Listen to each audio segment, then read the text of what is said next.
हजरत बेलूदाना रहमतुल्लाह अलैह की मुलाकात एक मरतबा खलीफा हारून रशीद से हुई। खलीफा हारून रशीद आपको बड़ा मजजूब और मजनून समझते थे।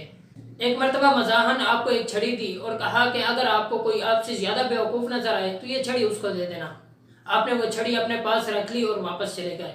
कुछ अरसे के बाद खलीफा हारून रशीद की तबीयत काफ़ी ख़राब हुई और बचने की कोई उम्मीद ना रही। तो बेलूदाना रहमतुल्लाह अलैह आपकी इयादत के लिए आए और आपसे पूछा कि क्या हाल है। खलीफा हारून रशीद ने कहा, क्या पूछते हो, एक बड़ा सफ़र दरपेश है। तो बेलूदाना ने पूछा, कैसा सफ़र? तो खलीफा हारून रशीद ने कहा, आखिरत का। फरमाया, इस सफ़र से वापसी कब होगी? खलीफा हारून रशीद ने कहा कि आप भी बड़े सादे बंदे हो, भला इस सफ़र से भी कोई वापसी होती है? तो बेलूदाना रहमतुल्लाह ने फरमाया कि अच्छा, अगर इस सफ़र से वापसी नहीं है तो आपने इस सफ़र के लिए हिफाजती दस्ते कितने आगे रवाना किया है और कोई मोइन मददगार भी है? फरमाया, इस सफ़र में कोई हिफाजती दस्ते और कोई मोइन मददगार नहीं होता। तो बेलूदाना ने फरमाया कि जब आप पहले सफ़र करते थे तो हफ्तों पहले उसकी तैयारी होती थी और आगे हिफाजती लश्कर रवाना करते थे, लेकिन इस सफ़र के लिए ना आपने हिफाजती दस्ते आगे रवाना किया है और ना कोई आपका मोइन मददगार है।